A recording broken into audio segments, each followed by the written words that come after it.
My roommate has been in the shower for more than 4 hours. So, I got home at around 11 p.m. Late night at the office turned into an even later night at the bar. About 4 drinks deep at this point, and I'm tired, just about ready to fall asleep as I stumble through the doorway. I lay down on the couch and reach for my bag of joints, and spark went up as I pulled YouTube up on my laptop. I'm in the middle of watching some luxury cruise tour, close to passing out when I hear the front door open. I sit up and turn my head slightly, just enough to see my roommate coming in. He hangs his jacket in the closet and doesn't say anything, and walks slowly to his room, which is normal enough. I'd been living with him for about 3 months, long enough for me to pick up on most of his tendencies. The guy really doesn't talk unless spoken to, which was far from a problem for me. He also generally kept things clean on his end, never causing much in a way of problems. I really couldn't complain. So I got back to watching YouTube, and about 5 minutes later, I hear the shower in his room turning on. Once again, nothing strange. At this point, I'm watching bare knuckle boxing highlights with my eyes half open, maybe 1 or 2 minutes away from passing out. I'm remembering waking up in the darkness, my head hurting, my throat dry as hell. I sat up slowly, waiting for the grogginess to settle into something manageable. Once it did, I grabbed my phone and checked the time. Around 3:30 a.m. from what I remember. I was starving, so I got up, began walking towards the fridge, and then I noticed it. A soft but ever-present noise in the background. It took me a few seconds to really recognize what it was. The shower. Suddenly, the events of last night began replaying in my head.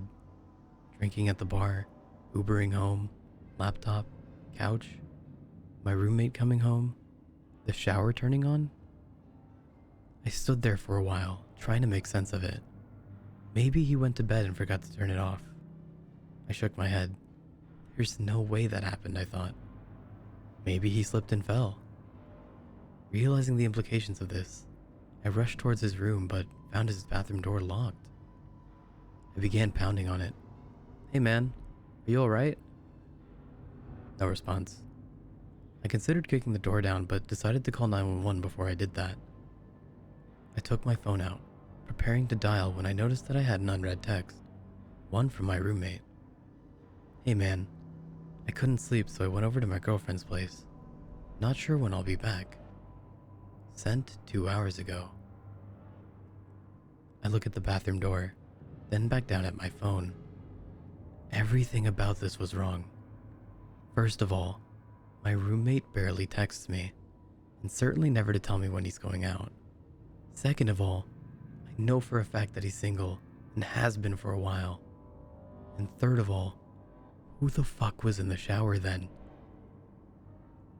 I tried calling him. No answer. Sent him some texts, but no response. I walked over to his desk and saw that his keys and wallet were still beside his laptop. My head's starting to spin at this point, and I get out of there, go back into the living room, and then turn on the lights. I'm pacing around in a circle, trying to follow the plot while also trying to ignore the shower, a noise that I could never have imagined of being so dreadful in any context. Sometime later, I hear something vibrating on the kitchen counter. I move towards it and see that it's a phone. My roommate's phone. The panic begins settling in, and I immediately grab my keys and run out of the apartment. I make my way down the hall and take the stairs down to the lobby, but even that doesn't seem far enough away, so I make my way over to the McDonald's across the street. I sit there for a while, considering calling the cops, but for some reason, feeling too nervous to do so. But even though there's hardly anybody in there, the place begins to feel suffocating, and I decide to leave, walking back out onto the empty streets. Almost immediately, I get this feeling that I'm being watched, and I feel my gaze drifting up and towards the apartment. Soon, I'm looking at my balcony, and I see somebody standing there. A dark figure stood completely straight, stiff to the point where it nearly resembles a mannequin. But it isn't one. If I look closely, I can see it just slightly swaying. I froze in place, my mind hardly able to understand or accept what it was seeing. It's not my roommate. It's too tall. In fact, it's too tall to be anybody I know. Its head nearly scraping the bottom of the balcony above. No matter how hard I tried, I couldn't make out any of its details. The darkness and distance may have been enough to explain that away, but there was something about it that drove me towards a different conclusion. That this thing simply possessed no details that could have been observed. That the only element of its composition was that of unadulterated darkness. Of course, my gut instinct was to get the hell away from it, but the voice in my head was telling me that if I were to try and run, that this thing would end up following me. I went back into the McDonald's instead, locking myself in the bathroom as I finally dialed 911. I told the operator that somebody had broken into my place, but that I had gotten out of there without them noticing, but that they were still in there. It was the story that most accurately represented the situation without making me come across as batshit. The operator told me that they'd be sending somebody over for me to hang tight. I left the bathroom, waiting at the table closest to the exit until I could see the red and blue lights cutting through the darkness. I went outside to meet the cops, looking up at the balcony to find it empty, though the door to the living room had been left open. They pelted me with a bunch of questions that I found difficult to answer. Is the intruder armed? Do I have an idea about who they might be? What are their intentions? I told them I didn't know, that I couldn't figure it out, but they kept on asking. Soon, I was practically yelling at them to go up there and check it out for themselves, and I suppose the terror in my voice was enough for them to begin taking this seriously. They told me to wait by the entrance, and I watched on as they entered the building. I was out there for a long time, growing increasingly anxious at the thought of what they were going to tell me when they came down. A few minutes later, the silence was being broken by a single muffled gunshot. My heart dropped into my stomach, and I continued to wait there, unsure of what to do otherwise. 20 more minutes of silence, and the other officers still hadn't come down. Soon, I could hear more of them approaching in the distance. Before I knew it, 4 more cop cars had pulled up around me and the scene had fallen into chaos. Officers shouting over each other and into their radios, more questions being hurled my way, none of which I was able to answer. The next few sequences were mostly a blur, but I remember the building being evacuated, the tenants frightened and confused as they were ushered outside while the officers became more and more frantic. I remembered hearing more scattered gunshots, some screaming, other noises that were difficult to make sense of. There were a few lapses in my memory after that, but I recall being pushed into the back of a police car. After being driven to the station, I was led into one of the interrogation rooms, where I found 2 nondescript men in suits waiting for me. They didn't introduce themselves and immediately went into a series of questions, each one more bizarre than the last. What company was your roommate employed by? What was the nature of his job? How many people have been inside your apartment since your roommate moved in? Have you ever heard voices inside the apartment from the hours of midnight to 3 a.m.? Voices that did not belong to your roommate? Have you ever seen a circle of people standing outside the apartment from the hours of midnight to 3 a.m.? People that were exceptionally tall. And one of the most unsettling ones. Have you ever seen somebody standing at the foot of your bed upon waking up, between the hours of midnight to 3 a.m., only for them to disappear moments later? If so, do you remember what they looked like? Any distinct features? As they continued probing me, my mind began conjuring up some of the strange shit that had happened after my roommate had moved in. Shit that I'd written off as figments of my imagination, simply because I had no explanation for them. I did hear voices, always coming from the room next to mine where my roommate slept. I was always so tired when I heard them, but I do remember it either sounding like a young woman or man with an extremely deep voice. I could never make out any words. It always sounded like gibberish. And then, there was that one time I went to the bathroom in the middle of the night. Still half asleep, I didn't bother turning the lights on as I entered, but as my eyes began adjusting to the dark, I could have sworn that somebody was already sitting on the toilet. Somebody extremely tall. Of course, when I turned the lights on, nothing was there. It was easy to chalk it up to a product of late night drowsiness at the time, and I had never really thought about it since. After doing my best to give them useful information, the suits spent a good few minutes taking notes on their phone. Once they were done, they sat up quickly, told me that they'd be in touch before leaving the room. A cop came in a few minutes later and told me that since I couldn't return to the apartment, that they would set me up in a nearby hotel until they were able to get the situation under control, and that I should stay put until they gave me a call. "What happened?" I asked him. "What did you guys find up there?" He stared at me for a long time, not as if he were deep in thought, but as if he held deep aversion for what he was considering telling me. Eventually, he just shook his head. "I don't know," he said. I really don't know." I nodded, tried to smile, though I'm sure it didn't come across very well. It's the next day now, and I'm in the hotel. Of course I couldn't sleep. Couldn't really eat. The officer hasn't called me yet. When I try searching up information about the evacuation on the internet, all I can find are articles claiming that it was due to a fire. A fucking fire. Update. I fell asleep and I just woke up. It's 1 a.m. now, and I can hear the shower.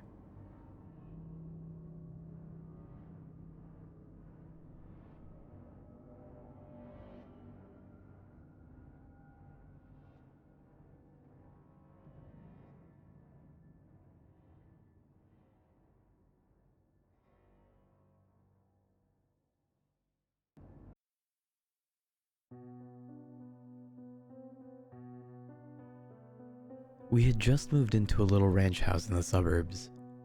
Storybook neighborhood, quiet, friendly neighbors, picket fences, the whole 9 yards. Suffice it to say that this was supposed to be a new start for me, a recently single dad and my 3-year-old son. A time to move on from the previous year's dramas and stress.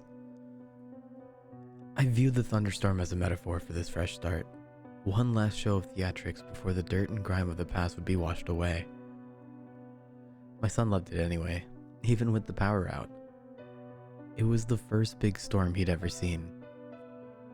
Flashes of lightning flooded the bare rooms of our house, imparting unpacked boxes with long creeping shadows, and he finally jumped and squealed as the thunder boomed. It was well past his bedtime before he'd finally settled down enough to go to sleep. The next morning, I found him awake in bed and smiling. "I watched the lightning at my window," he proudly announced. A few mornings later, he told me the same thing. "You're silly," I said. "It didn't storm last night. You were only dreaming." "Oh." He seemed somewhat disheartened. I ruffled his hair and told him not to worry, that there should be another storm soon. Then it became a pattern. He told me how he would watch the lightning outside his window at least twice a week, despite there being no storms. Recurring dreams of that first memorable thunderstorm, I figured. It's easy to hate myself in hindsight. Everybody assures me that there was nothing I could have done, no way I could have known. But I'm supposed to be the guardian of my child, and these are useless words of comfort. I constantly relived that morning, making my coffee, pouring milk over my cereal, and picking up the newspaper to read about the pedophile local authorities had just arrested. It was front page stuff. Apparently, this guy would select young target, usually a boy, stake out their house for a while, and take flash photos of them through their window while they slept. Sometimes he did more.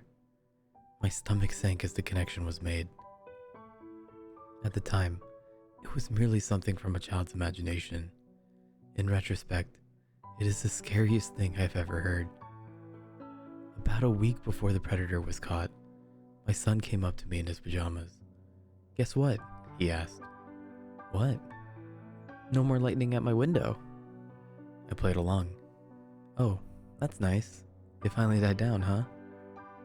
"No, now it's in my closet." I've yet to see the photos that the police have collected.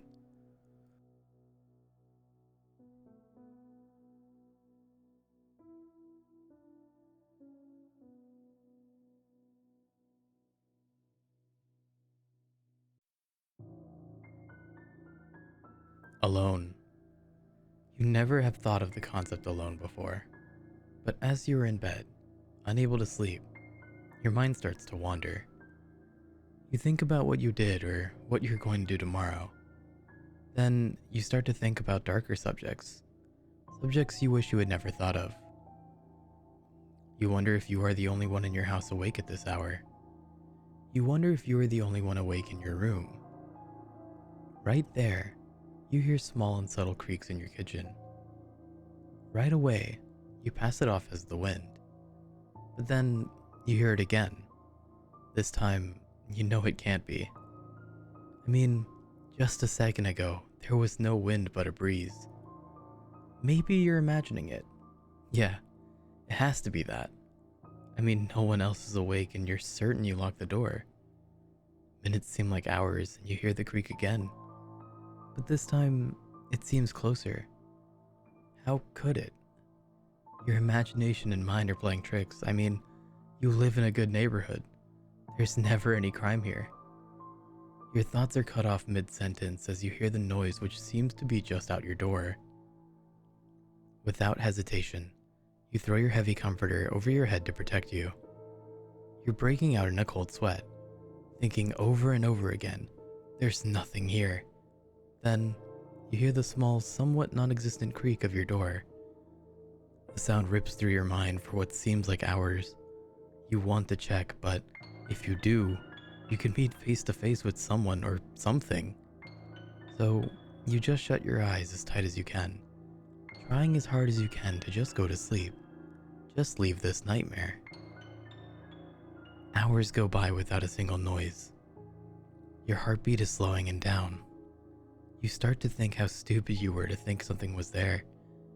As you lift your covers off, you freeze and just hear one last thing. You shouldn't be up.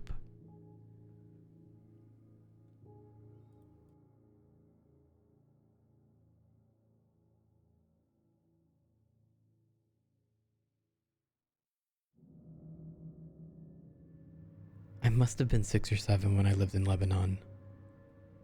The country was ravaged by war at the time, and murders were common and frequent. I remember during a particularly vicious era when the bombings rarely stopped. I would stay at home sitting in front of my television, watching a very, very strange show. It was a kids' show that lasted 30 minutes and contained strange and sinister images.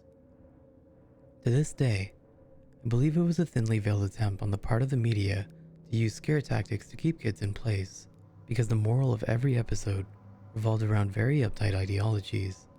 Stuff like, bad kids stay up late, bad kids have their hands under the covers when they sleep, and bad kids steal food from the fridge at night. It was very weird and in Arabic to top it off. I didn't understand much of it, but for the most part, the images were very graphic and comprehensive. The thing that stuck with me the most, however, was the closing scene. It remained much the same in every episode. The camera would zoom in on an old rusted closed door. As they got closer to the door, strange and sometimes even agonizing screams would become more audible. It was extremely frightening, especially for children's programming. Then, a text would appear on the bottom of the screen in Arabic reading, "That's where bad kids go." Eventually, both the image and the sound would fade out, and that would be the end of the episode. About 15 or 16 years later, I became a journalistic photographer.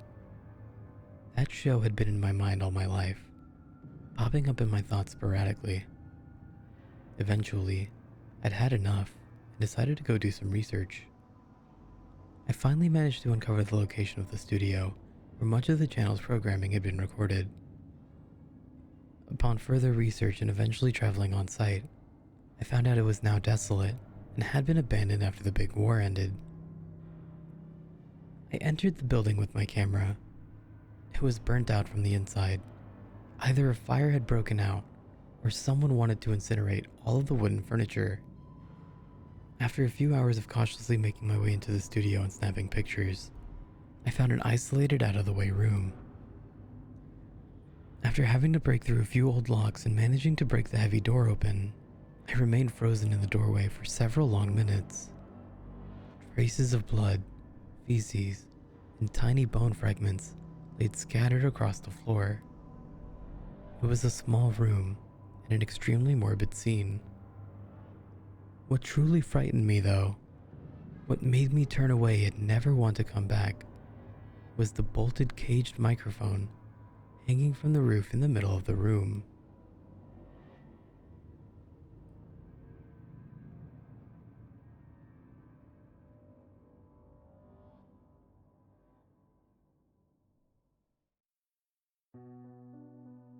I remember when you were just a little girl.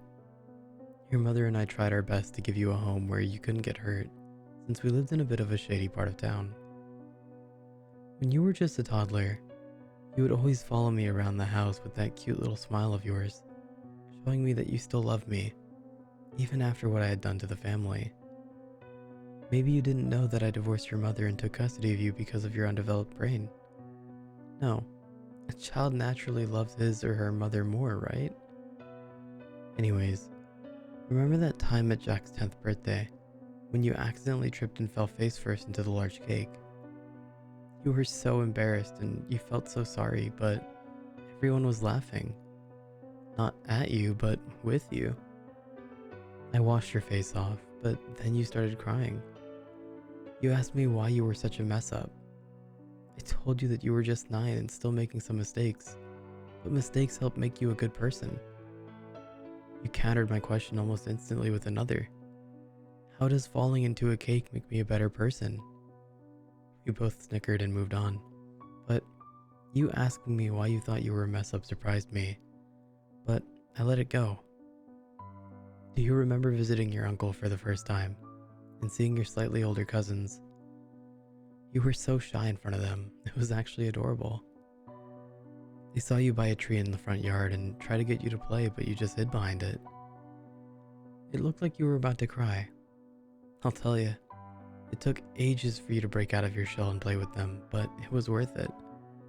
You formed a bond with your cousins and no one else could break it.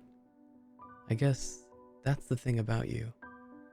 The way your personality is built, you're shy and lonely, so when you get a friend, you naturally form a strong bond with him or her. Hey, you formed a strong bond with me too, even though I was just your father. With the ways I acted and talked, it felt like I was just a stranger. Yet, you know when someone says, a man changes when he becomes a father. I realized when you were born that I couldn't hurt you. But that makes this even more difficult. The man clenches the handle of his already loaded .44 Magnum. He stands on the other end of a closed door, left hand on the knob, and ready to burst in. I can't say you're not my daughter anymore. I know you are somewhere deep inside that monstrous shell. The man's eyes begin to drip salty liquid as he clenches the doorknob. I need to end your suffering, sweetie. Just one shot to the head and it'll be over. It'll be quick. Soft grunts and snarls come from the other end of the door where the man stands. I love you, sweetie. He quickly twists the knob and throws the door open, seeing his bloodied and disfigured daughter on the bed, eating a rotten corpse. It only took one shot.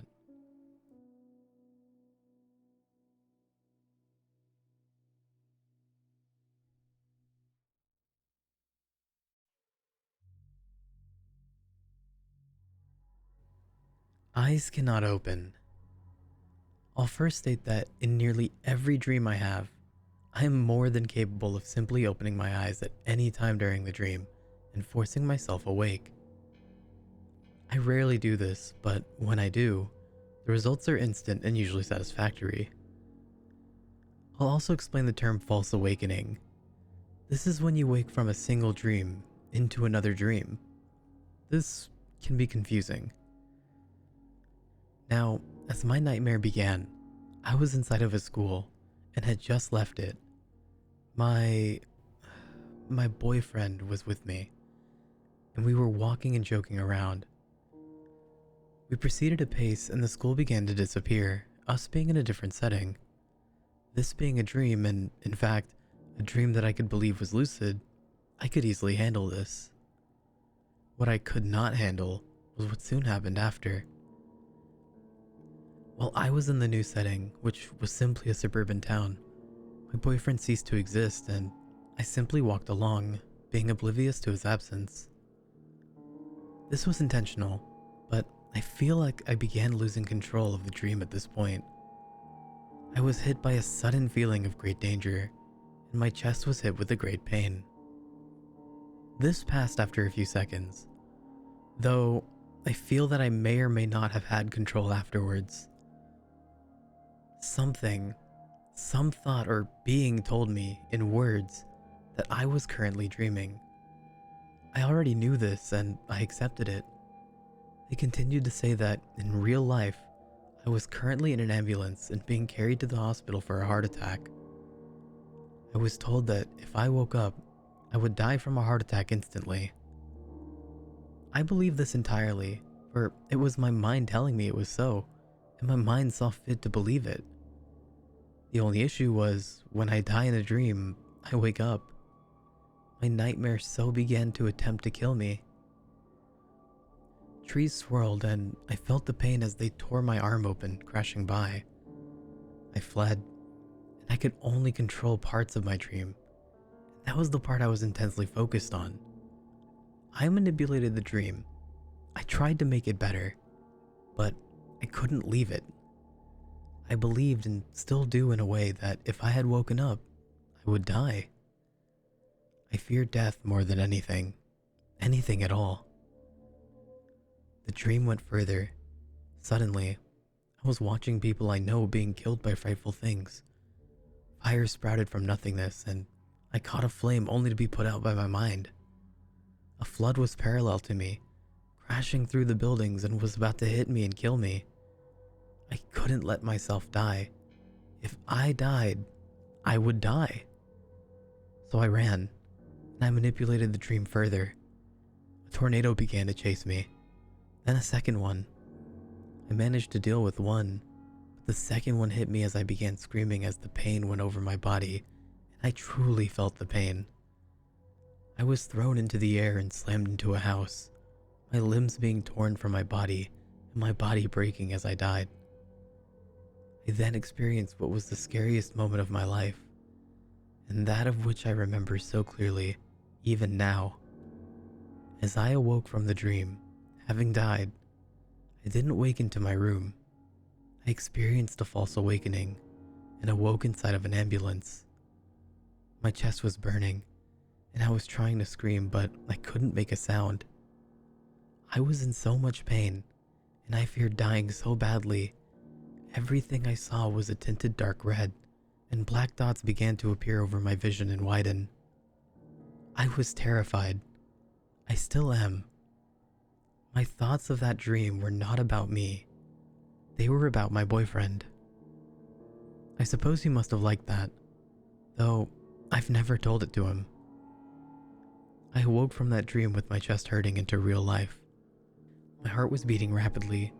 I was drenched in sweat, and the very first thing I did was turn and bite the pillow, screaming into it and not screaming simultaneously. My chest hurt so badly for a few minutes before subsiding. My left arm was sore for the day, and I've experienced nothing scarier. Today, I still think that dream came closer to killing me in real life than anything, including a tree that slammed into my room. That dream haunts me when I think about it, and it remains to be the only dream to have had me have a mental breakdown, and even multiple. That night, I cried and cried. I screamed and I was in pain. When I later related it with my boyfriend, who was more than surprised at me being sensitive instead of the cold, unfeeling vessel I usually behave like, I cried to him. It hurt me so badly, and scared me so badly. I'm still terrified that the last thoughts I had when I truly believed myself to be dying was not of me, but of him. Make of that what you will. We cried together and discussed death and the other dying. I have a tendency to have dreams recur. I never, ever want that one to. I would be too terrified, too scared. I am too terrified and too scared. I don't want it to happen. It makes me scared to this day.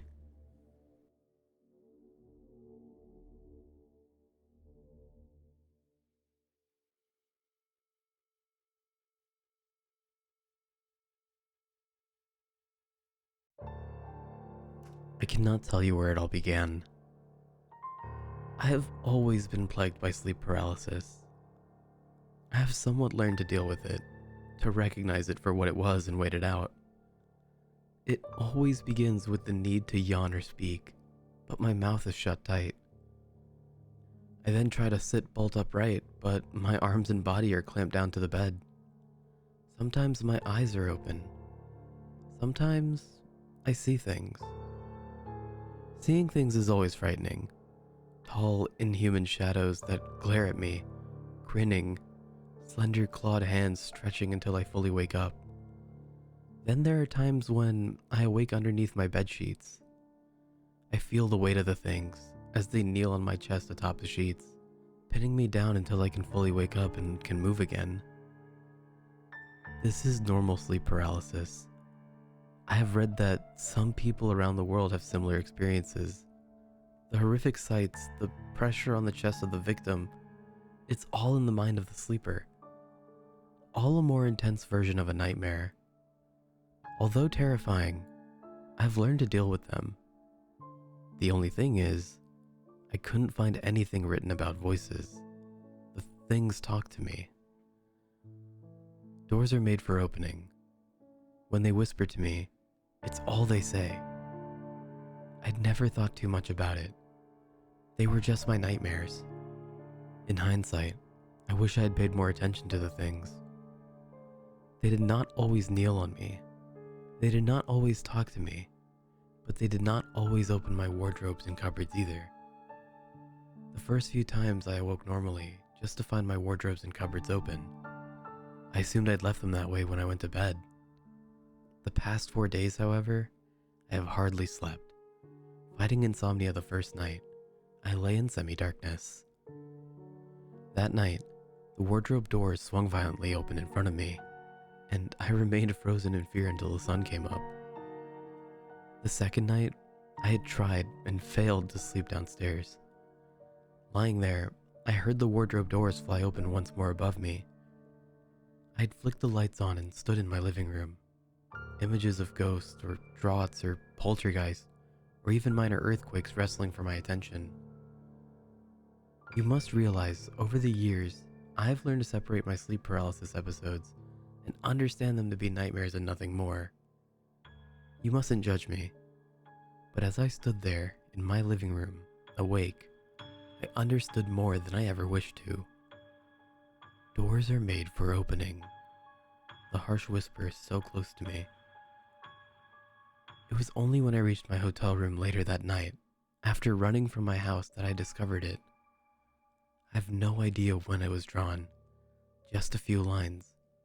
Unmistakably, a door, marked in charcoal on my chest.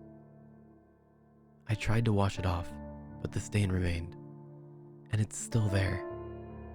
I've been in this hotel room for 2 days now, always with the lights on and always awake, except for whenever it was, I must have succumbed to exhaustion and fallen asleep. I'm awake now, but I know this whole ordeal is going to be over soon. How do I know? Because I can't scream. Because I can't move my body. And because the grinning things with clawed hands are now looming over me, whispering to me.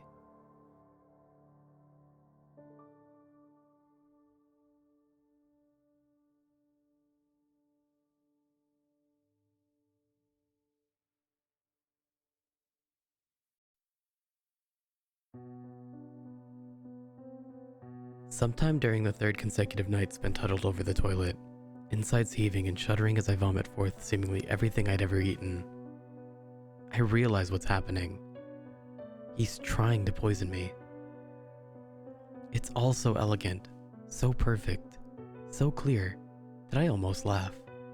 But another barrage of retching forces me into silence. The next morning, I threw everything in the kitchen away, wrapping it 3 times in black plastic and burying it deep in the apartment's communal trash cans to prevent an unfortunate transient from the crossfire of his wrath. I am out of the door of the complex and halfway to the corner store when I realize he knows, must know where I would shop. I turn at random intervals, following an improbable path out of my familiar neighborhood, until I find a small shop with an unfamiliar name.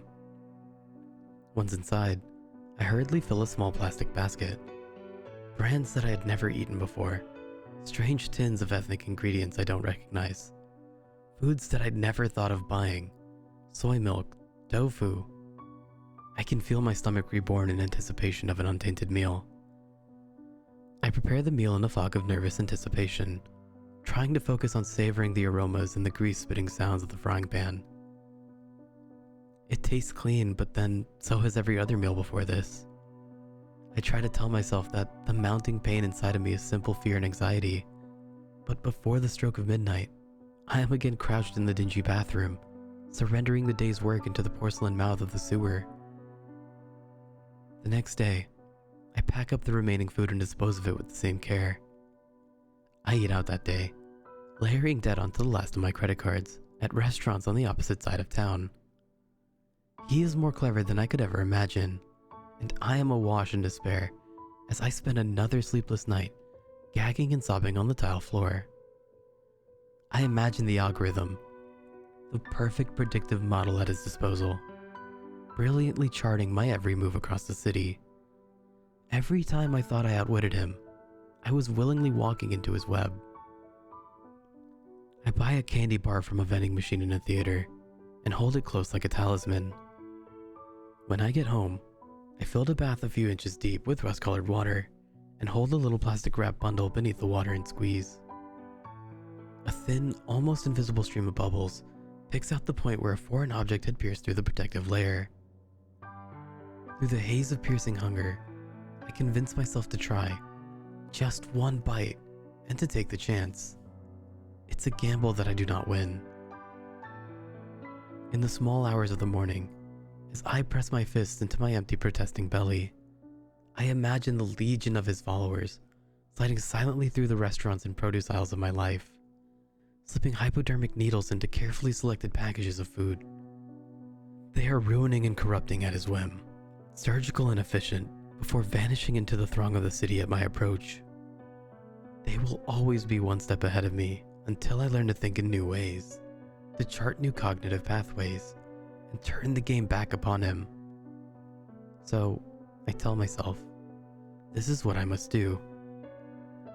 The first day of my new life, I spent in a small living area of my apartment, organizing my thoughts with clean and sterile efficiency, and conserving what energy I can from my wasting body. Night brings the retching sickness, but all that arises is water and pills, half digested in the bileless water. The pills. Of course. Not for the first time, I feel a sharp twinge of respect for the crystalline perfection of his plans. I dump the last of my dozen prescriptions into the toilet. On my third day, I feel a clarity and sense of purpose that shocks me in its intensity, and my will penetrates the starvation malaise. I must win, or I will die. The rashes and sores in my cheeks are deeper, and I can feel the gentle sway of loose teeth in my desiccated mouth when I grind them in thought. He is winning, but not for long. There is still time. Water. I collect from the roof in a small army of cheap hardware buckets. I know that somewhere in the Byzantine plumbing of the aged building, there must be one of his infernally clever devices. A tiny pump, squatting like a predator and pulsing its vile contents into the water main. I'll have to give up bathing. A small sacrifice. The rainwater will keep me alive for a while longer, but I must find a way to eat. The answers come to me in small unconnected puzzle pieces over the next few days. While gently working another loose molar from my bleeding gums, they suddenly snap together, and a warm smothering blanket of epiphany coats my aching frame. The clattering of the tooth into the sink basin is like the ringing of bells. Later in that evening, I begin another unconscious drive, drifting through the city on shaking and atrophied legs, knowing full well that he is watching. But this, my beautiful solution, is beyond even his reach. I choose the house at random, and then, in one final attempt to baffle the algorithm, turn around and choose another house across the little tree-lined street. I sift through the mail.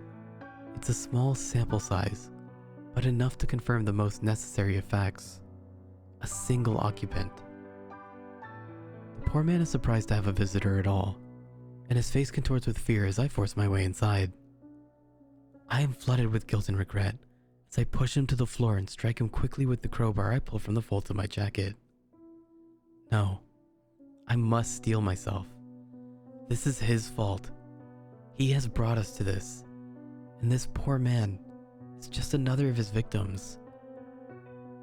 I make quick work of the meat, the muscle memories of summers spent hunting in the mountains flaring up with each quick cut. I allow myself a quick bite, a feast to my shrunken and withered stomach. The iron and mineral salt taste floods my head like a vapor, and I bawl in relief, like a child. When I have the meat packed tight into my rucksack, I light a single candle on the top floor of the little house and turn the gas range on high. I'm not home yet when I hear the low rumble in the distance. The pulsing lights of fire engines highlight the black cloud hanging in the sky.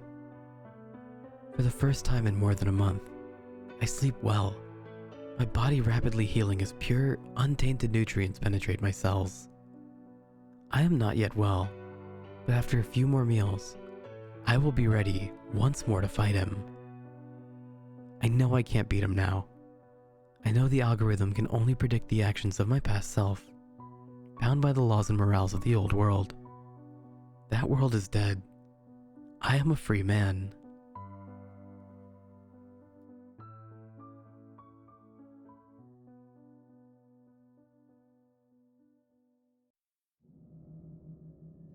When thinking back to my earliest memories, nothing is concrete. A string of hazy images come to my mind like random snapshots out of time, each one associated with certain feelings and emotions. They are imbued with a mystical dreamlike quality, a gift born of childhood naivety. The magic of every Christmas when Santa was still real, for example, is an experience of pure joy that is lost with maturity. Many of these snapshots are impossible to place in any sort of context. They're just there, sunken in the crevices of the brain without rhyme or reason. Playing with my dad's beard in a wooden-paneled room, him smiling down at me, comforting, or discovering a long row of marching ants in someone's wooded backyard, all by myself, exciting. Some of them don't even seem real in hindsight. Did I actually fall from that tree by the lake, only to land on my feet without a scratch? Was it really a dream? I don't think so. Sure, I have memories of distant dreams, but there is a clear distinction between the dreams and reality of my past. I don't know how I can tell. I just can. And for this reason, one memory has always troubled me. The experience was so surreal, and yet certain details stand out with marked clarity. I'm not exactly sure when it happened. I couldn't have been older than 5 or 6. My brother and I were sleeping in our bunk bed. Because he was older, he got the top bunk. I had just woken up, but it was still nighttime. Something felt different. I remember seeing and smelling the rain, but not hearing any. The window was open and it was cold in the room. Why was the window open? The curtains were gently flapping, but there was no breeze. The quiet was so intense it buzzed through my ears. I'd been lying on my side, with one arm dangling off the edge of the bed. Gradually, I became aware that it was warmer near the floor. I felt some kind of heated breeze gently strike my hand, coming and going in short bursts. Finally, I recognized it as someone's breathing. Then, the woman slid out from under my bed. The nightlight showed that she had long blondish hair and wore a white nightgown, and in the dimness, I thought it was my mother. I wasn't at all scared. It's funny how a child's mind works. What's mommy doing under the bed? Must be getting something or checking out for monsters. I was too tired to say anything and remained motionless, watching. The woman was on her back, but her face stayed in the shadows. She rolled over and crawled on all fours to the far end of the bed, then glided up the ladder to the top bunk. Her every movement was silky smooth and completely silent. She reminded me of a white ribbon dancing in the wind. I closed my eyes and fell back to sleep. I also remember my brother telling me about a weird dream the next morning. He dreamt of a woman who lived under the floor and came out at night to play in the rain. When her clothes got soaked, she went back inside and would whisper things to anyone who was sleeping. It became a recurring dream for him until our family moved out of that house. Strange what a brain chooses to remember.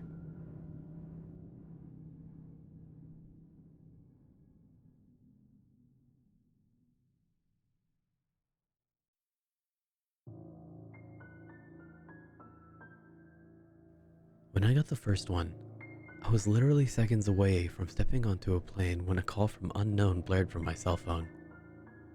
It was a ringtone I hadn't heard before, one I was pretty sure hadn't come with my phone. Normally, I wouldn't have stopped to answer it, but I was expecting a call from a job I had interviewed for the previous week. I took a deep breath in and accepted the call. Hello? Do not get on the plane. A woman's voice, garbled and strange, as if her vocal cords had been shredded, and she was trying desperately to choke out speech. Despite the unnerving, fractured quality of her voice, her tone was insistent and eerily calm. Then the call ended. I froze. I had always had a slight phobia of air travel, and something about this call just... There's no way I was about to get on a 7-hour flight now.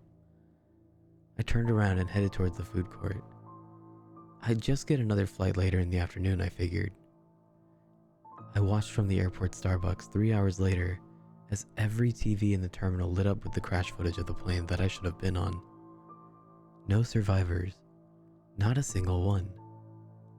I tried to trace the call. So did the police. But there was nothing to trace.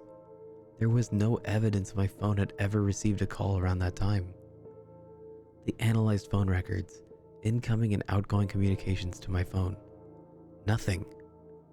I wasn't making it up. I couldn't have been. That wasn't the only call. Throughout the years, they were few and far between, but always right, and I always listened. Do not go on that blind date tonight. 5 months later, my would-be date was convicted of killing 4 women, all with my hair color and build. They found them in a shallow grave about 250 feet from the diner he offered to take me to. Do not drive to the concert tonight.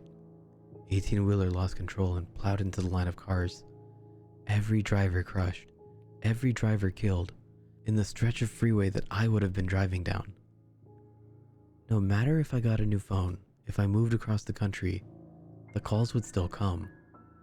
I could almost feel the presence of whatever it was, whatever it is, watching over me.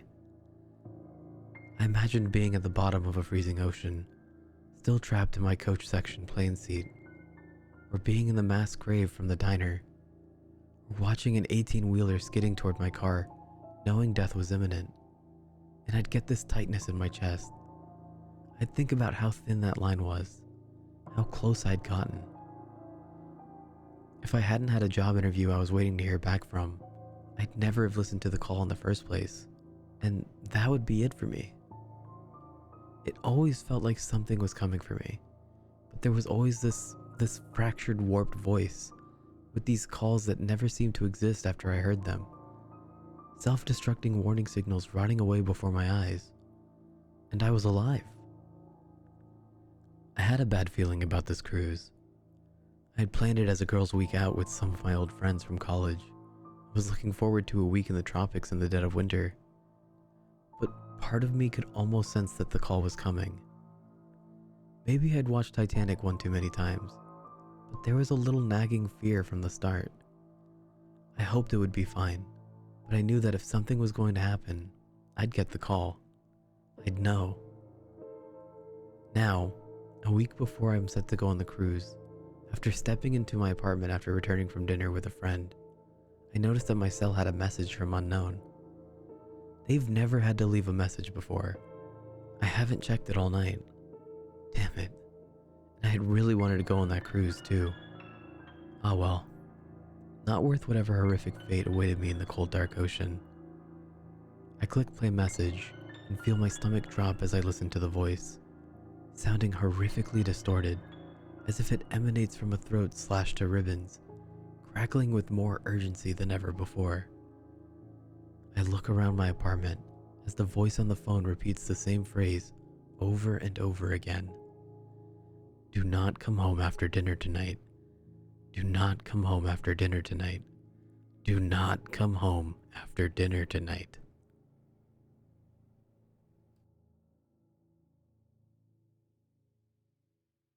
It has been 2 weeks since this whole thing started. It all started with a tanker accident. It was all over the news. Everyone thought it was just another oil spill. There were plenty of volunteers, plenty of people wanting to help poor defenseless animals, plenty of victims. Within hours of the tanker accident, it started happening. The animals had gone crazy. They were scratching and biting the cleanup volunteers. They said that it was an adverse effect of whatever was in that tanker. Rescue workers were still trying to get the crew out of the ship. They could hear screaming inside, screams to open the doors. But that's when it all went to hell, as soon as they cut the door open. There were 6 minutes of broadcast before it went silent. 6 minutes of screaming in agony. The ship crew attacked the rescue workers like rabid baboons, breaking bones and tearing flesh. The people on the shore weren't faring any better. Those that had been attacked by animals were attacking everyone else. It was worse than any war zone reported. It was sheer brutality, and yet the broadcast still went on for 6 minutes. 6 minutes, and then blank faces. Nobody could explain what was happening. They tried to continue with regular news, the economy, the weather, a cute human interest story, but they couldn't make us unsee what we saw. I tried to continue with my regular existence, but every time I switched on the news or walked by a newsstand, it was there. This big mystery. They had some explanations, some kind of infection, brain parasites, but it didn't matter. It wasn't an infection we were afraid of. It was them. 4 days after the initial report, a state of emergency was raised. And yet, we'd all seen this before. Every zombie movie ever. People didn't know who to trust. People were stockpiling food and weapons. Some tried to flee, but it seems every zombie movie was right. They didn't make it. 3 days later, they arrived in my town. I expected moans, shuffling corpses, dismemberment, but that's where the movies lied. They ran through the streets, screaming. I remember running to my front door as fast as I could, locking, barricading, doing anything to make sure it would stay shut, and then I headed for the window. I was on the second story, and I could see the carnage. They were unstoppable. They were aware. A group of them made their way through the building across the street. They jumped straight through the plate glass windows. Even the shards slicing through them made no difference. They just kept coming. My barricade wasn't going to hold. I rushed around my flat, grabbing supplies and jamming them into the most secure room of the flat. I went back for one last look across the street, and I wish I hadn't. In a second-story window, my face met one of theirs. They knew where I was. I quickly dashed into the room and locked the door. I don't have any kind of panic room or a secure basement, so the safest place I could think of was my bathroom. No windows, one door with a lock. I had filled my sink and bathtub full of water, so I could stay here for a while. So I sat there in the dark room, with the distant screams in my ears. I began to feel that I may have overreacted. It had been 2 hours and no sign of them. It actually got quieter and I thought they had moved on. Maybe I could leave the room, get to the kitchen, grab more food to wait it out. A crash came from the front door. The sound of someone running full force into the door and knocking down the barrier behind it. There was a couple more crashes before I knew they were inside. Rapid footsteps, moving around the flat. A couple of screams and then a bang on the wall beside me. My eyes were open to their widest, even in the pitch black darkness of the room. Another bang, and another. They knew I was there, and they knew I was scared. This was the zombie nightmare I had been expecting from the start. I had nowhere to run. There was only so much time before they would break in. I sat with my back to the door, hoping my extra weight would make it harder for them to get in. And then it got worse. "Why don't you open the door?" A voice on the opposite side of the door. No screams or moans, just a quiet, whispery voice, and then more of them. "We've come for you. You'll be happier if you open the door. It's not so bad." The whispery voices became a cacophony of noise, trying to persuade me, to break me, to fool me. I had heard that the moaning of the zombies would drive people insane, but this was worse. A siren call. I sat in the darkness and hoped and prayed that they'd get bored. But they don't get bored, and they don't leave.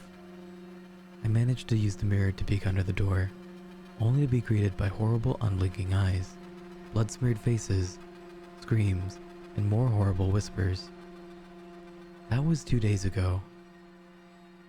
I don't know what to do anymore. Maybe it won't be so bad.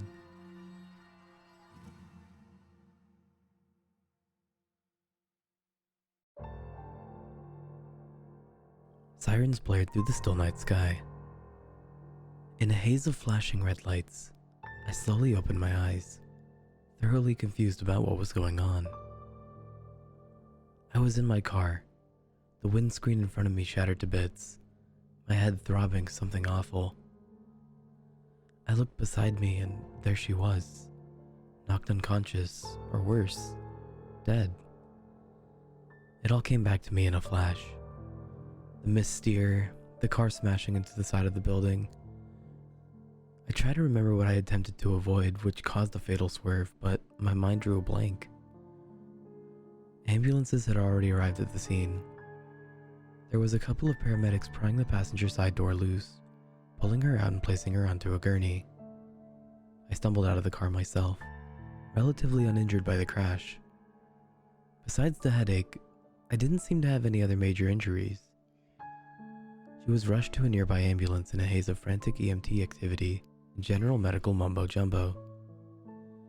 I tried to overhear what her situation was, but couldn't make out any words clearly.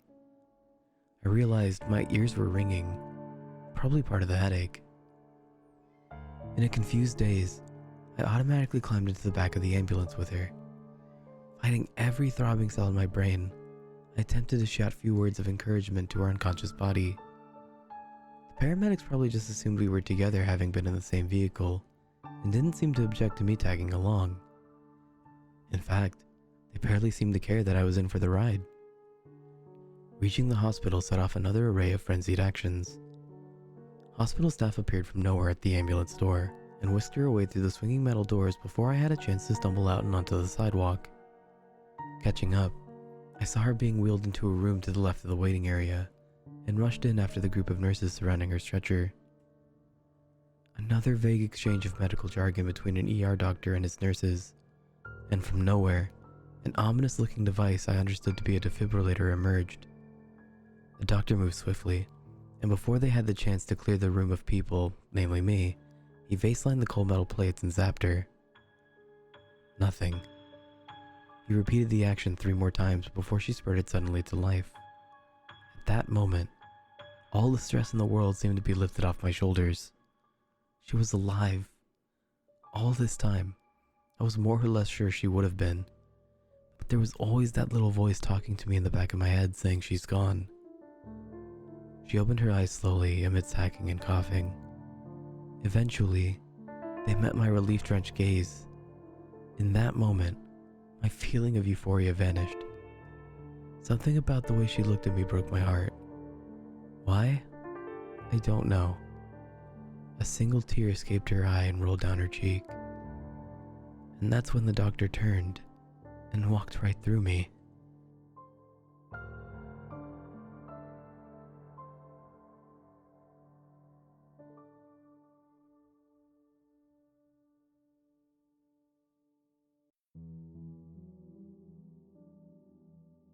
My wife is lurking in my childhood photos, but I met her at the age of 30, and she looks no younger in the old pictures. Sometimes, it feels as if my life has been nothing but an ever-revolving door of grief. I'm only 34 years old, and I've lost everyone to death, rejection, or diverging paths. My parents, my sister, my childhood friends, and the countless other loved ones. I feel numb, directionless. Above all else, I feel angry. I hate the world for taking them from me. I hate life for dealing cards from a rotten deck. My mother passed last year. She had been fighting a lengthy battle with dementia since 2019. I didn't cry when she died. I had nothing left in the tank. I'd already endured small, painful pinches of grief over the years. I grieved when she lost a piece of herself. I grieved for every one of us that she forgot, whilst there were still those of us left to forget. Those 4 years fragmented me. Mom and I were so close, and it broke my heart to see her very soul disintegrate. She was my only remaining family. My dad and sister died when I was young, and slowly, everyone else vanished too. I can't explain it, but in spite of her deterioration, I think Mom held on to life for me. "I worry, Brennan," my mother hazily said. "You're safe, Mom," I said. "You don't need to." "No, I worry about Brennan," she interjected in a fluster. "I'm Brennan, Mom, and I'm fine," I said, sighing.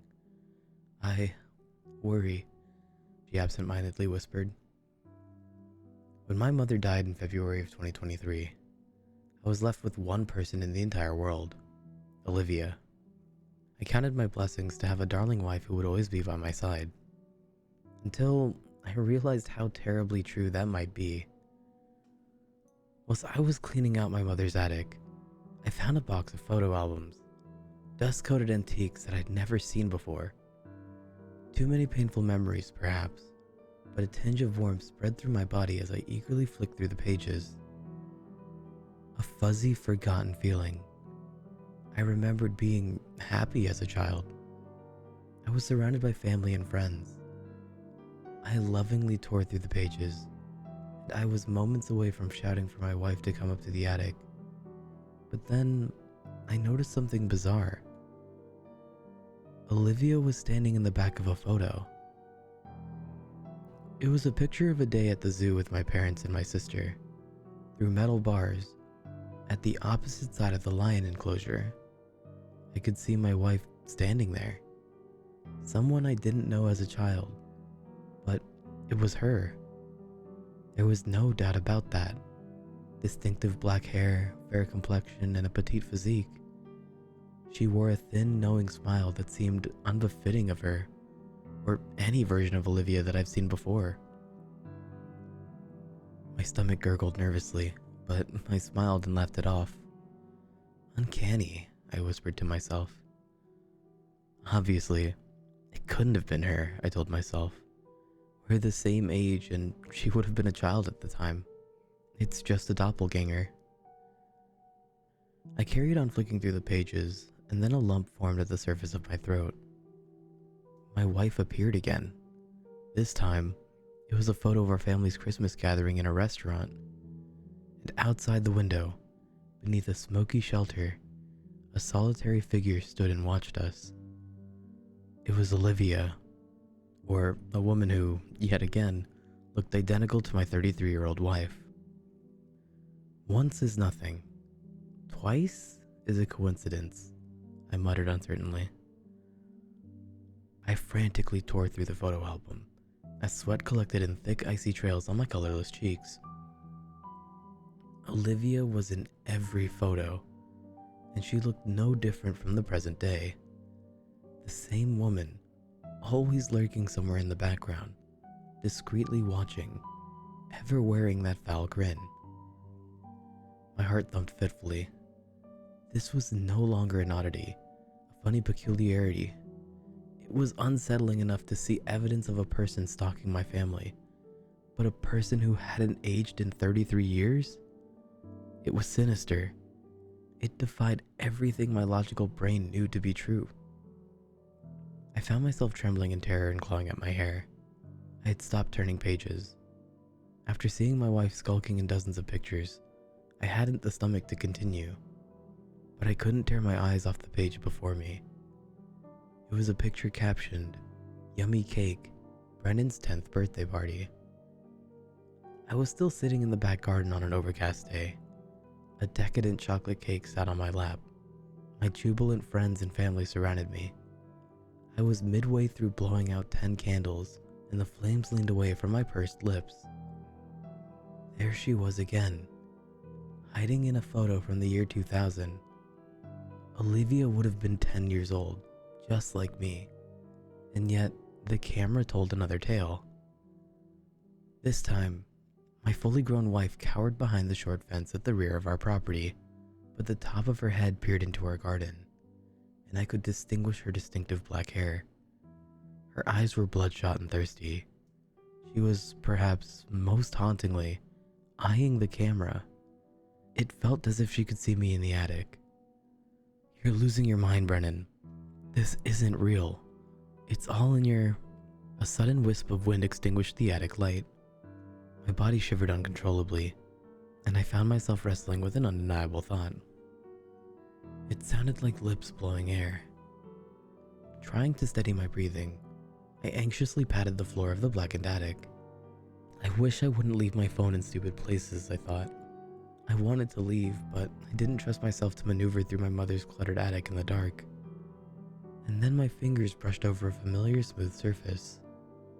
Gotcha, I thought, before picking up my phone and turning on the flashlight. I screamed. The birthday photo had changed. The candles on my cake were gone, and I was sitting alone. No family, no friends, nobody, not even Olivia. I stumbled to my feet and dropped the book. The floorboards moaned as I shifted my weight backwards. I had to get far from that cursed book, that cursed attic. I twisted to run for the attic door, but I didn't move beyond that first step.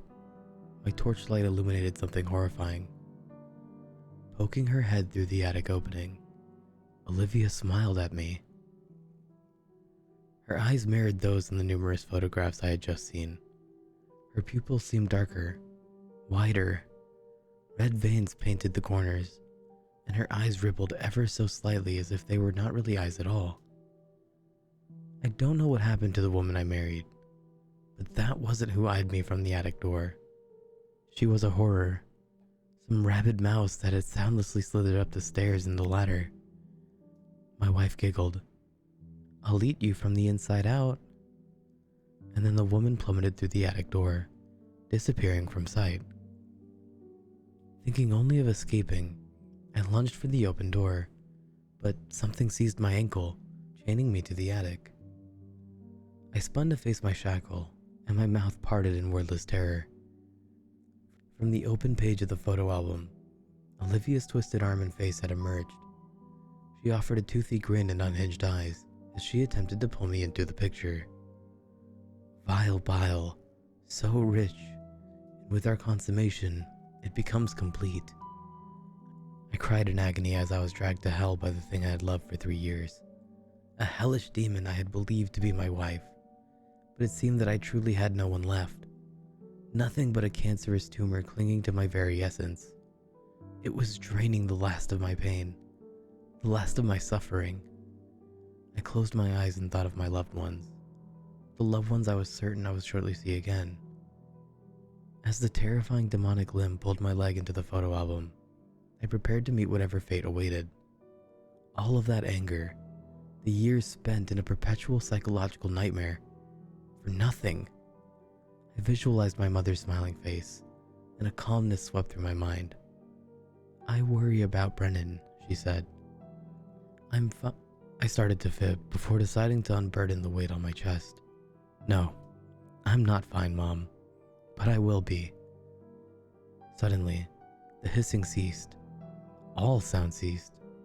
And when I opened my eyes, my wretched wife was gone.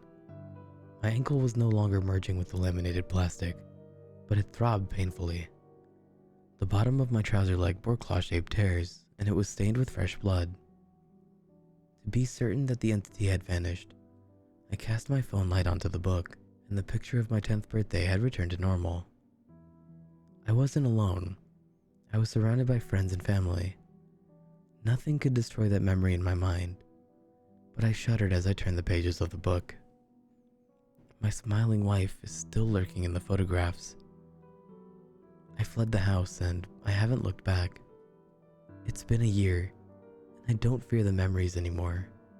I'm moving forward. I'm learning to love again. I'm learning to open myself to new people and new memories, but I still fear loss. After all, that horrifying woman waits for me. I know she does. I fear the day that I notice her in a new photo.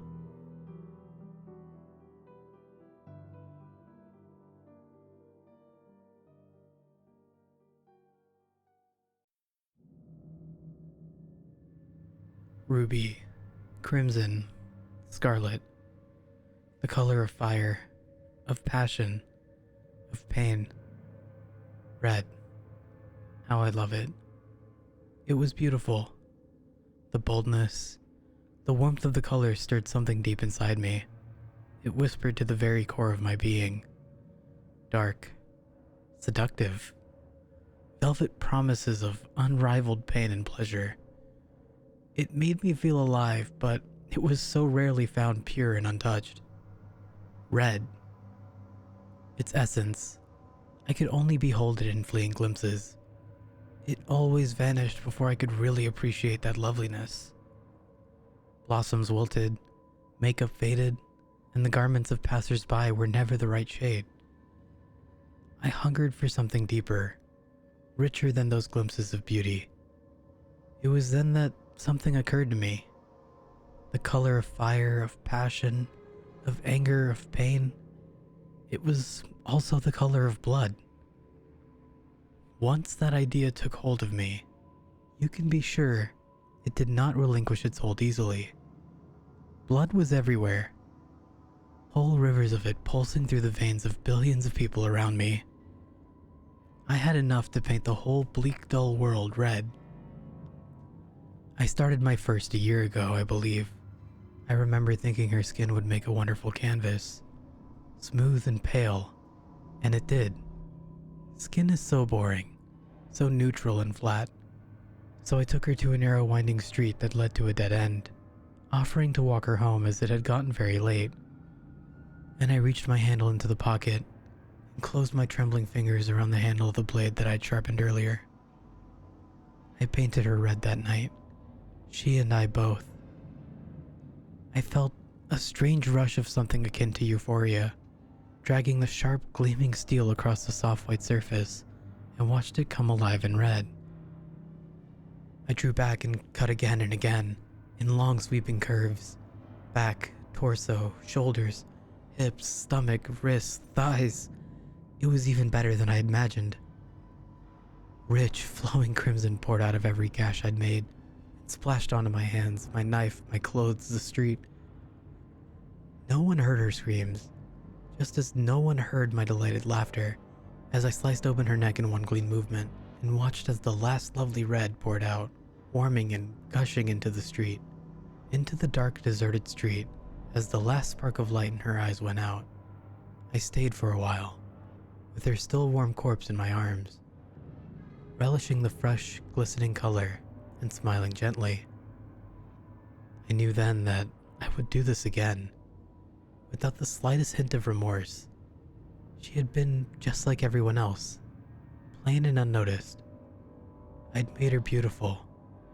I had painted her red, every inch the purest, brightest red I could find. It was a bit messy, but that was really to be expected for the first time. The next one would be a work of art. I don't understand They made me stop. I was completing my masterpiece. 2 children, perhaps brother and sister. I planned to carve rosebuds into their skin. I had gotten quite good at making various designs and patterns, but they put binds on me. And forced me into a flashing, wailing car, covering up my hard work with ugly patches of cotton, and asked me questions I did not understand. They called me awful things. A psychopath, a murderer, a lunatic. They took my knife away. I was only an artist. I tried to explain. My blade was my paintbrush. The world was my canvas. Its people, my ink. I made them beautiful in death. If only they would let me show them. Let me cut them. They might see how lovely it was. But they did not. No one understood. They repeated themselves endlessly. Murder, homicide, mutilation, assault, kidnapping, killing, ugly words, hateful words. They didn't listen. Did they want the world to be boring? To spend their lives in a monochromatic shadow of the world that I could have made? Perhaps they did. They wouldn't answer my questions, would only throw more words at me, senseless, awful words. I was not any of the things they called me. I was an artist. They were the cruel ones, calling me names and locking me away. I was not. But it's okay. Even though I was kept out of reach, even though I was placed in this shiny white, unreasonably clean metal box that they call a hospital, even though they won't let me see anyone else, it's okay. Because I didn't need a knife to cut. I didn't need others to paint. I had gallons of red pulsing and flowing in my veins. I had my teeth, my nails as brushes. The walls of the hospital room, clean and stark, would make a perfect backdrop. It was only a pity that I wouldn't be able to enjoy my last piece of artwork. This last splash of red. Myself.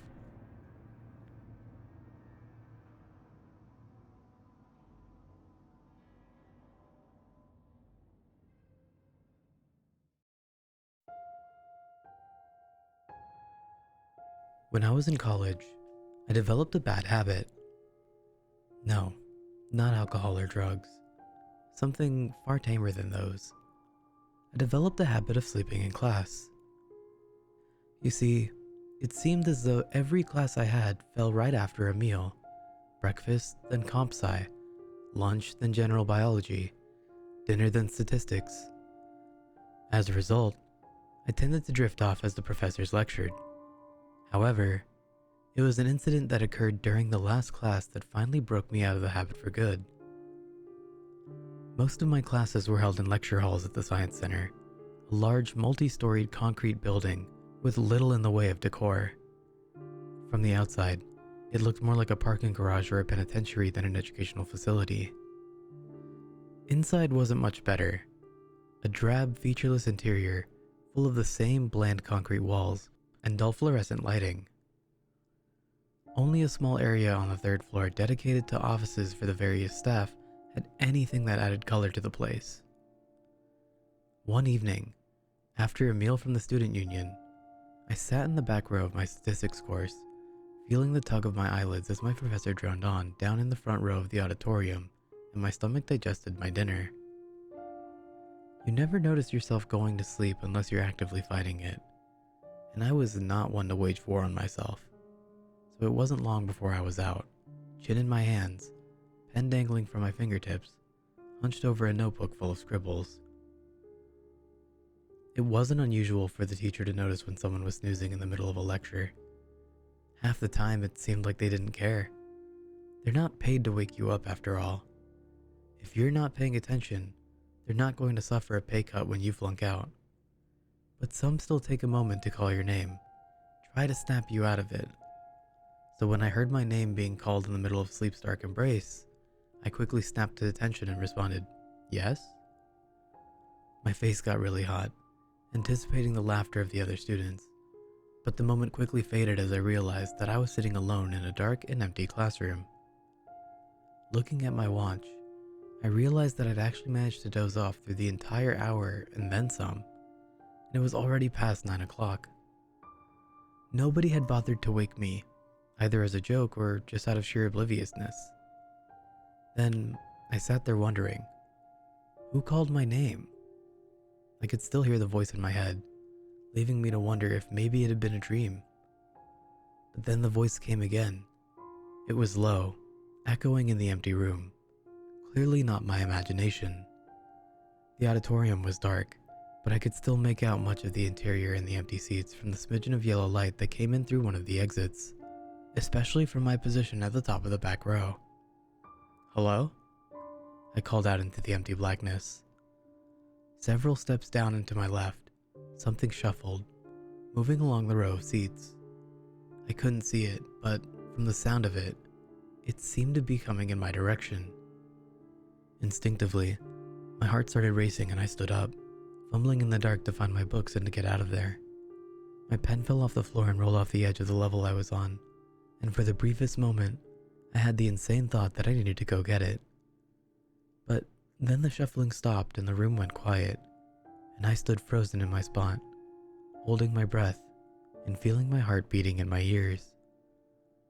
It felt like several minutes went by standing in that uncanny silence. I swear the only sound seemed to be the faint ticking of my watch. The need to move, to get out of that room was overwhelming. But some lingering thought in the back of my mind wanted to hear whoever it was, whatever it was, and know that I wasn't going crazy.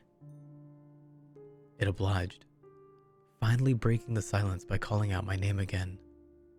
Not with a friendly, curious voice, but one almost devoid of emotion, like a parrot repeating the sounds its owner makes but not knowing what they mean. When I gave no response, it moved with a brushing noise akin to someone crawling on their hands and knees, then called again. I couldn't hold my breath in any longer, and I exhaled raggedly, my entire body shaking with fear. It was enough, and the shuffling came again, almost frenetic, moving to the middle of the aisle and then up the stairs towards where I stood. Finally, my fight or flight response kicked in, and gripping my books tightly under one arm, I dashed for the door at the end of the row, nearly tripping over my own feet.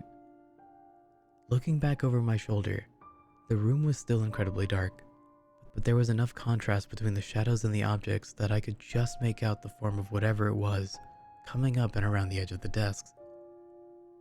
It had the appearance of a human being, but its gait seemed more like that of a crab, walking on both hands and feet with its knees and elbows bent and its back arched at an agonizing looking angle. Something about its head also seemed off, the way it bobbed as the thing scuttled, like it wasn't fully attached. The nightmare realized that I was on the move, and began scrambling up onto the desktops in a beeline straight for me. As it clambered across the row, it started making this awful gibbering sound with an unnerving excitement to it. I can't adequately describe the noise, but it put the fear of God in me. Any faint notion I had that I was being pranked went right out the window when that thing came at me. I hit the wall hard, bruising my shoulder and tumbling down the steps toward the front of the room.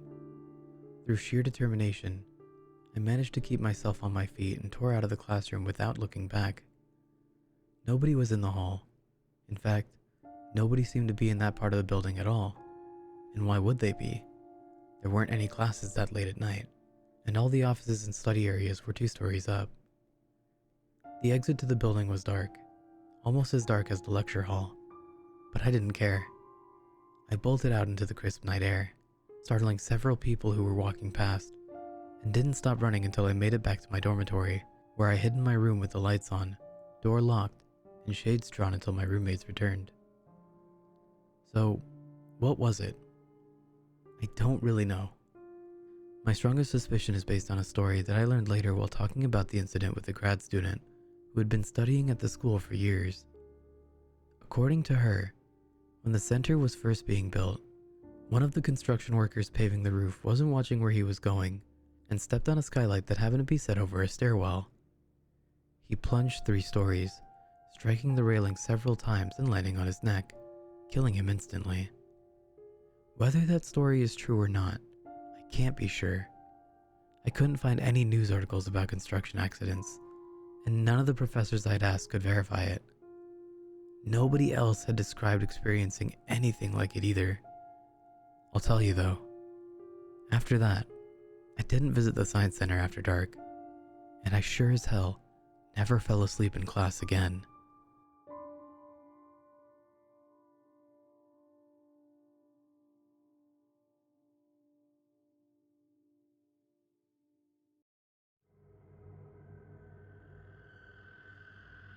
I gradually became aware that I was awake again, sadly. I enjoyed those fleeting moments of unconscious sleep, where the minutes and hours slowly drift away, and then pick up speed until you were redlining in fifth gear. Then blam, awake again. Who knows how much later? 15 minutes or 10 hours, time used to be relative. What I really like about sleeping was that if I was lucky, I could dream. During the time where my body simply was, my mind could weave a beautiful tapestry where I wasn't bound by the laws of physics. I could run and jump, socialize with others, and even eat food again. I miss food a lot. When I was stuck being what I call awake physically, I could do nothing. I don't mean that I had nothing to do, but that I could not move a muscle. I wasn't paralyzed. Even a quadriplegic can blink and move their eyes around. At least, they can breathe and have a heartbeat. Not that looking around would have done much for me. I had been in the darkness for longer than I could fathom. Or maybe not. I had no way of telling time. I wore a watch, but it didn't glow in the dark. No backlit digital screen for me. I vaguely remember that at one point, I thought I could hear the soft ticks of the watch as the hands made their rounds. I don't get to hear those soft ticks any longer. That is one thing I would change if I could go back. I would change lots of things if I could go back. But if anything, I would have worn a digital watch that displayed the time of day or the day of the week. If I could just find one that would show the month too, I would drain every penny in my checking account and take a bank loan just to have it. Ideally, I would change other things first. I would have worn a helmet when I got onto my motorcycle. I would have looked both ways before I pulled out in front of that oil truck. I would have maybe also gotten one of those blood donor cards for my wallet, and then the paramedics would have known what my blood type was. So yeah, mistakes were made that day. But if I couldn't change the outcome, I would have worn a different watch. I don't recall much after the impact. I remember a fire truck, some paramedics, but it gets fuzzy. I do clearly remember the medic telling the doctor that I was a motorcyclist with no helmet, involved in a side impact collision with a large vehicle. Side impact my ass.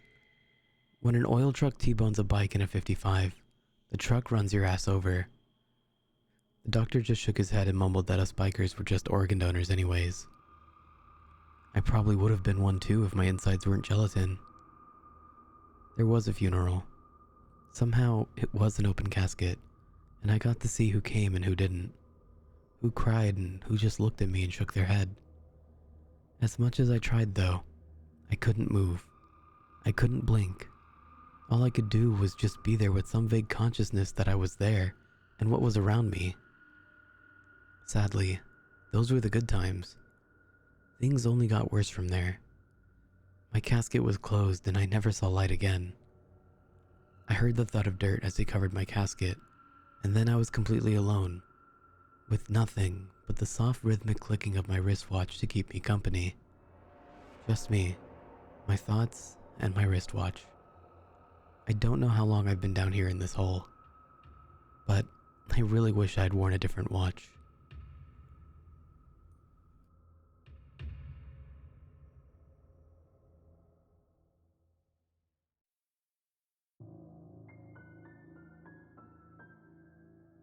YouTube is a pretty vicious place. Many violent and dreadful things are put up on YouTube for the whole world to watch, but there's a particular YouTube channel with a few million subscribers. All of its videos are of people being hurt and beaten, and some are even eaten alive by predatory animals and cannibals. It's disgusting. How and why does this YouTuber record these events instead of helping the people in danger? How does he find people in these deadly situations over and over again? And how does YouTube never manage to remove his videos?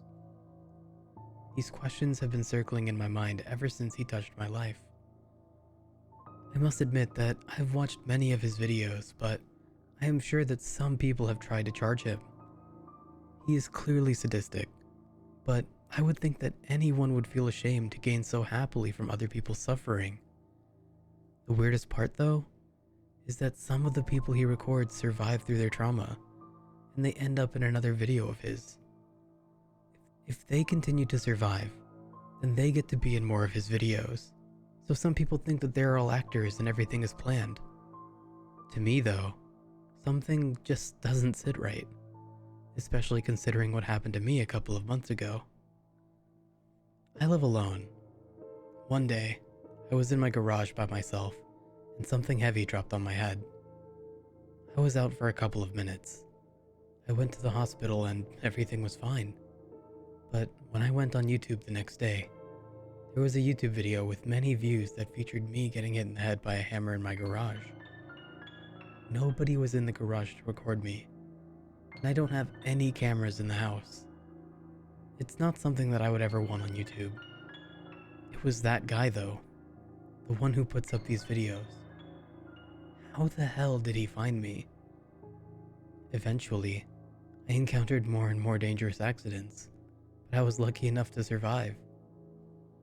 With every situation, there's a new YouTube video of me in the same experience, and I just know it's the same guy recording me. I have never seen him in my life, only his gruesome videos. I have tried contacting him and telling him that no matter how much he managed to record me, he would suffer consequences. On multiple occasions, I threatened to contact the police and take him to court. He never replied, but I decided to get in touch with another victim, Joel, whom this guy had recorded many times. In Joel's workplace, he became the company's laughingstock on account of all the ridiculous videos of him on YouTube. Joel told me that he doesn't know how this guy managed to record him so many times, and that he was always sure that he was alone during these accidents. Joel has been dealing with this for about a year, and he told me that he had never been a clumsy person before all this happened. It's some sort of curse. When someone's chosen, their misfortunes become at the expense of this YouTuber forever. Then, one day, the worst happened. It was another video of Joel. He had gotten into a car accident involving smoke, broken glass, and explosions. It was so horrific that I can't go into detail. After that, I became afraid every day of what would happen to me. Eventually, I saw him in my house. I slipped on water on my kitchen floor, and when I looked up, he was standing there with his camera, smiling at me. I shouted at him to get out and to stop tormenting me. He ran upstairs, but after checking every room, he had disappeared. You guessed it though. I saw that video of me slipping on YouTube that very next day. To this day, I am deeply fearful. He is always watching and always recording. I don't know what to do. If he chooses you, then you're it, and you have to live with his presence floating above you constantly. My accidents are getting worse and worse. Day by day, my life becomes more endangered. I don't know how to fix this, but I am writing this as a warning to you all. Beware of the cameraman. If you ever see a video of someone getting hurt, you can be certain that it's because of him. You just can't be certain that you won't be next.